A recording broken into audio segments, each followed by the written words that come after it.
Black Butler often shows us villains that are vile predators or otherwise decent people pulled to madness out of grief, abandoning their morals to soothe themselves after losing everything. However, Black Butler also throws antagonists our way that are good-natured people, those who've made mistakes or become a villain to protect someone else. Noah's Ark Circus gave us a set of antagonists that I wouldn't classify as bad people.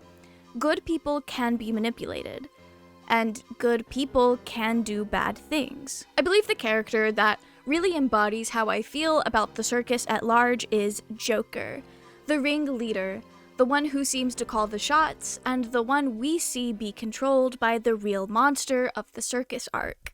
I'm Joker, this evening's ringleader. A pleasure to meet ya, it is. Joker is a sympathetic villain. We know from the get-go that the circus is suspicious, but that doesn't stop us from getting to know Joker in a way that humanizes him.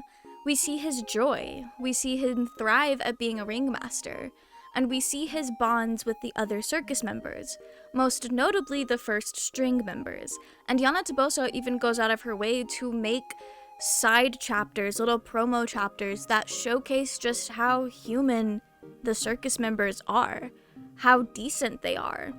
Even after the fact of the circus arc, where we already know the twists and... well, twist may not be the right word here, but we already know how things end and what these people have done. Yana Toboso mixes placing suspicion and blame on Joker with showing him as a person worth empathy. The manga never shows the circus kidnapping children. Choosing to obscure the acts of violence that are implied makes the circus easier to empathize with. They are just people caught up in something. They could even be innocent. That is until Ciel finds his own information doxed in a letter in Joker's tent.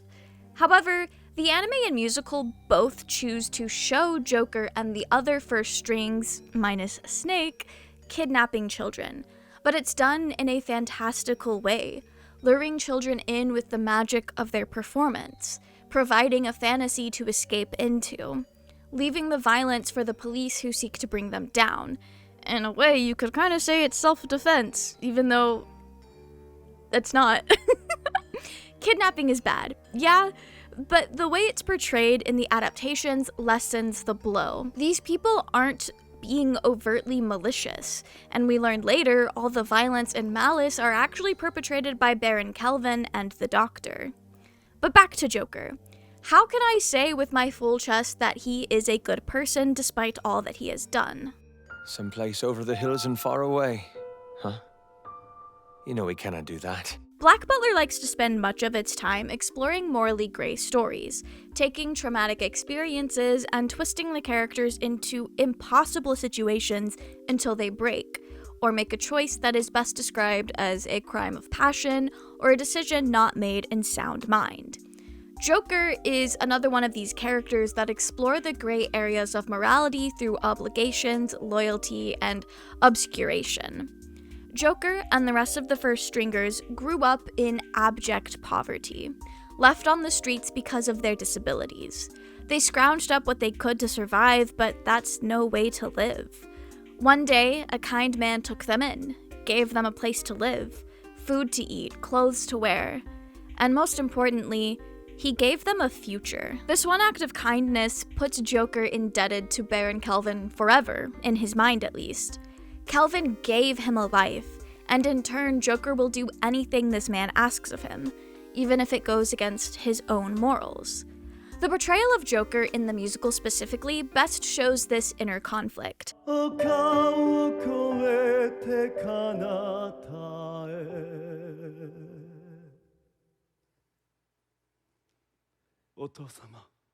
The actor, Ryosuke Miura, leans into the turmoil of doing something he knows is wrong because he feels like he is powerless to stand up against the man who gave him everything. In the musical, Joker is just a scared young man doing his best to adhere to his loyalties.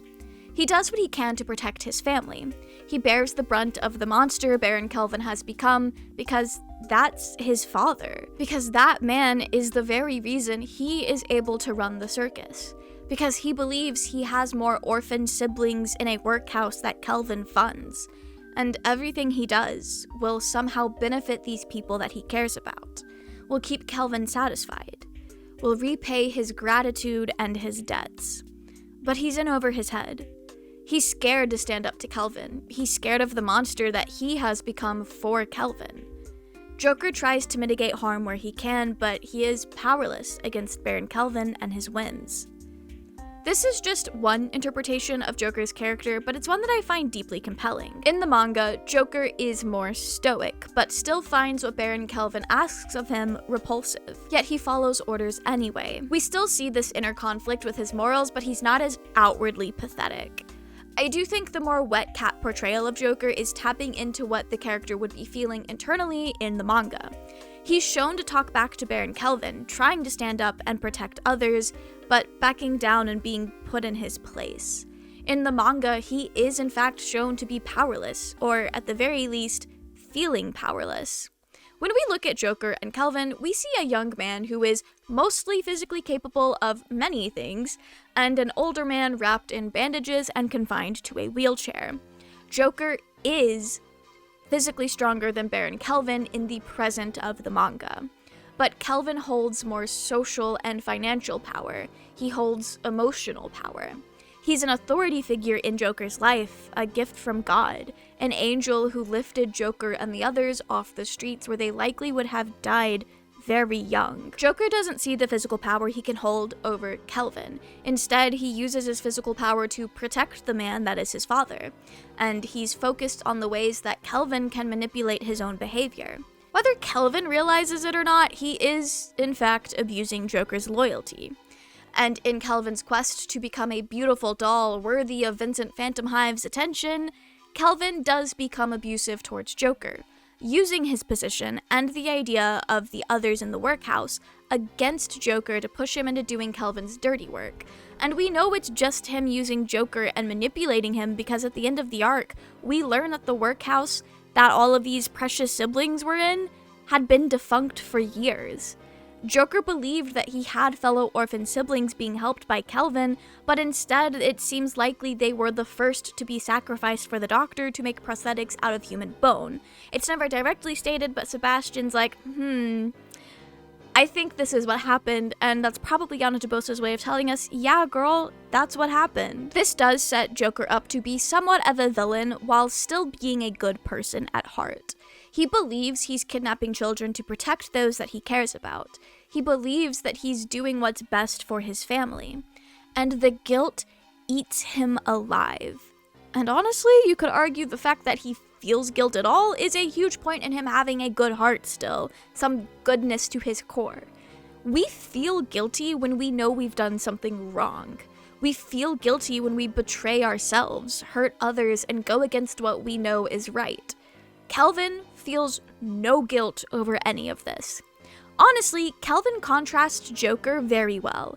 He takes great pleasure in watching the basically catatonic children in his manor die gruesome deaths in failed circus performances, a fate that Joker tried to fight before bending for the almighty Baron Kelvin. Joker is disturbed by this, dropping his performance mask and physically showing signs of guilt and upset when a child dies in this twisted circus of Kelvin's design. But despite it all, Joker continues to protect the monster that holds his future, and the future of those that he considers family, amongst the circus and those that he believes are still in the workhouse. Joker doesn't know what's going on behind the scenes. All he knows is that he brings Baron Kelvin kids in exchange for protecting the future of those he cares about. And he also knows he's been training these kids to do circus acts. He may also know that Baron Kelvin is a certified pedophile, or maybe he's in denial, who's to say? But I do think Joker does try to justify all of this, or has deluded himself into believing that the kids he brings to Kelvin are not being put in extra danger. Instead, I think he tries to see them more like himself. Kids taken in and given a new future, possibly even in the circus. Joker isn't dumb, though, and I do believe it would be accurate to say that he's playing mental gymnastics to trick himself into believing these kids are going to be okay, and believing that what he's doing while bad, is going to benefit in the end. That it's the ends justify the means. Securing his own future, making sure that people he cares about are going to be safe, don't have to dive into the dirty work that he's doing, or get more security, basically. And to all of him, he thinks this is worth it. Even more so if he can trick himself into believing that what he's doing isn't actually all that bad. He is the trainer for these kids, and he wants what's best for them. You know, ignoring the fact that he also is the one who put the kids in the dangerous situation in the first place. It's the mental gymnastics at work here. But at the end of the day, Joker says it best himself. There's nothing else he and the others could have done. Just like Tom the Piper's son, they could only play one tune.